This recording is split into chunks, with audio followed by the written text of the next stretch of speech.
साल 1912 इंसानी इतिहास का ऐसा एक जहाज बनाया गया जो कभी ना डूबने वाला, यानी अनसिंकेबल कहा गया था। भगवान भी उसे डुबा नहीं सकता, ये दावा था उससे बनाने वालों का। लेकिन नियत के कुछ और ही मंजूर था। ये जहाज अपनी पहली यात्रा में निकला और आइसबर्ग से टकराया, फिर गहरी समंदर में समाया गया।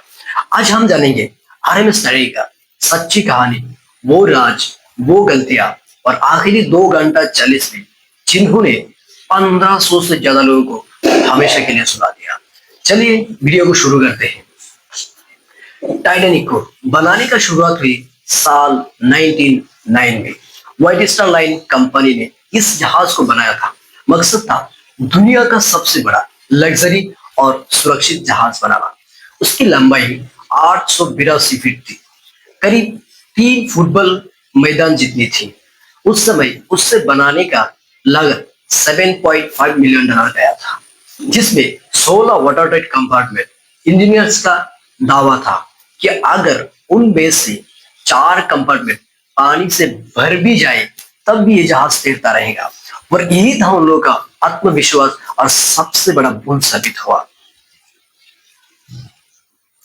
10 अप्रैल 1912 आरएमएस टाइटैनिक इंग्लैंड के साउथ हैम्पटन से न्यूयॉर्क जा रहा था। जहाज पर कुल 2224 लोग सवार थे। यह महज एक जहाज नहीं बल्कि एक आलीशान तैरता हुआ शहर था। फर्स्ट क्लास के टिकट की कीमत आज के जमाने के हिसाब से लाखों रुपया थी। जहां दुनिया का सबसे बड़ा अमीर लोग जैसे जॉन जेकब एस्टर सवार थे, और वही थर्ड क्लास में वो गरीब मजदूर सवार थे जो नया एक जिंदगी की तलाश में अमेरिका जा रहा था। 14 अप्रैल 1912 रात की 11:40 बजे अटलांटिक महासागर कड़ाके की ठंड थी। समंदर बिल्कुल शांत था। टाइटैनिक अपनी पूरी रफ्तार लगभग 22 नॉट से आगे बढ़ रहा था। कैप्टन एडवर्ड स्मिथ को आइसबर्ग की कई चेतावनी मिली थी, लेकिन उन्होंने जहाज की रफ्तार को कम नहीं की। तभी क्रूज नेस्ट जहाज के ऊपरी हिस्सा पर तैनात वॉचमैन फेडरिक फ्लीट को सामने एक विशाल आइसबर्ग दिखने को मिला। उन्होंने 3 बार तुरंत घंटी बजाई और फोन पर चिल्लाया कि सामने आइसबर्ग है, जहाज को मोड़ो। फर्स्ट ऑफिसर ने जहाज को मोड़ने और इंजन को रिवर्स करने का हुक्म दिया, लेकिन आरएमएस टाइटैनिक इतना विशाल था कि उसे तुरंत मोड़ना नामुमकिन है। 37 सेकेंड बाद जहाज का दायां हिस्सा आइसबर्ग से रगड़ खा गया।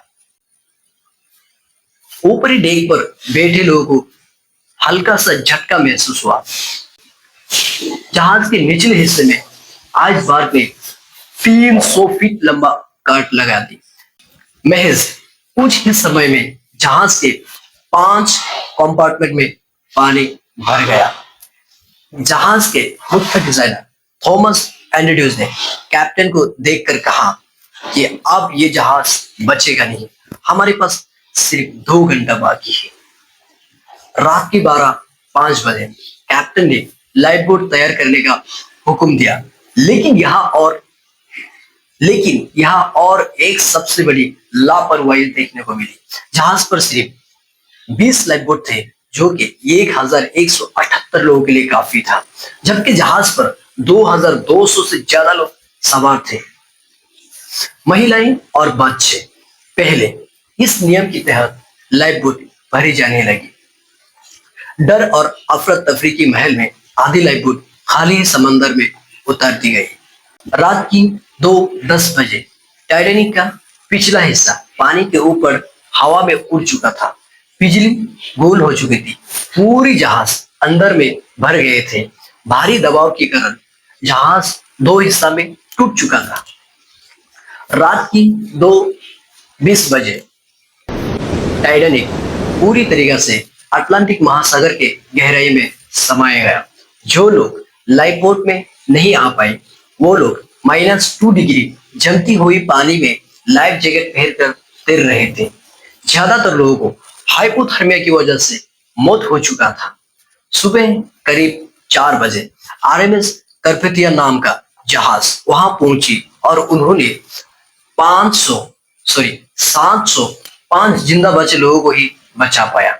आरएमएस स्टडी का कहानी हमें यह सिखाती है कि इंसानी तकनीक चाहे कितना ही मजबूत क्यों ना हो, लेकिन कुदरत के सामने बेबस नजर आती है।